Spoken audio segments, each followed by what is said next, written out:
တို့ဆောင်တာဘယ်မှာပြုတ်တဲ့ရေးတင်းရတယ်ဆိုတော့ကျပါလေကျွန်တော်တို့ဒီခေါ်ကြောင်တိုက်ပြနေတယ်တမ်းမဲ့ဖွဲ့စည်းလို့ဒီထောက်ပံ့မှုဆိုင်ရာအပညာကိုသင်တန်းကျွန်တော်တို့ဒီစက်လေးမျိုးဆောင်တောက်26ခန်းနာကိုတက်ရောက်လာတဲ့ကျွန်တော်တို့ဟိုနဲ့အမှန်တိုင်းဒေတာကြီးအဝရှိဖို့ပုံများအမှန်တိုင်းဒေတာတို့မှာရှိတဲ့အင်ဂျင်နီယာလုပ်ငန်းများကွန်ပျူတာရေးဆိုင်ရာတည်တည်တင်တာများအားလုံးမင်္ဂလာပါလို့ပြောတော့ဘုရားစတာ ဝီလာဟိုတော့ဒီကနေ့မှာကျွန်တော်နေနဲ့မာသကာဘုရားကိုလာရှိတယ်ဆိုတော့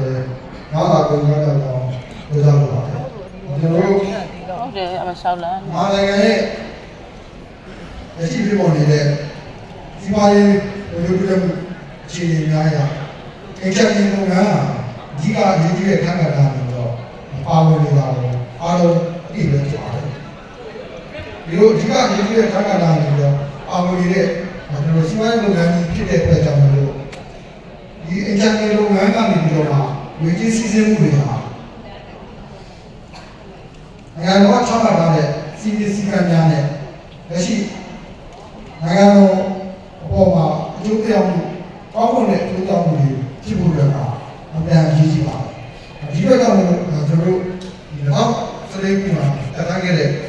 လူကြီးပေါ်ကြောင်းတက်တဲ့ဒီဥပဒေကပြောတာကျွန်တော်တို့လူကြီးပေါ်ကြောင်းတက်တဲ့ဒီငါးနာပြီးပြုကျင်တာကျွန်တော်တို့တမ်းဖက်ဖွဲ့စည်းတွေကိုလူကြီးတော်မှုဆိုင်ရာအသိပညာတွေဆိုတာကျွန်တော်ဒီအချမ်းကိုဝန်ထမ်းရှင်တွေဒါတိမဖြစ်အရေးကြီးတဲ့ကဏ္ဍအဖြစ်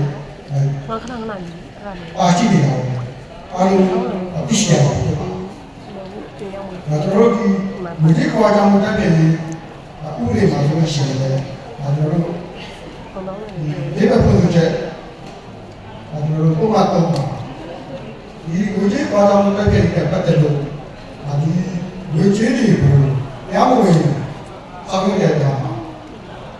ပြည့်ရဖြစ်စေပြည့်ရအကြောင်းရှိရဲ့ရှိရဖြစ်စေဆိုတဲ့စကားလုံးပါရှိနေတာကိုအားလုံးသိချင်တယ်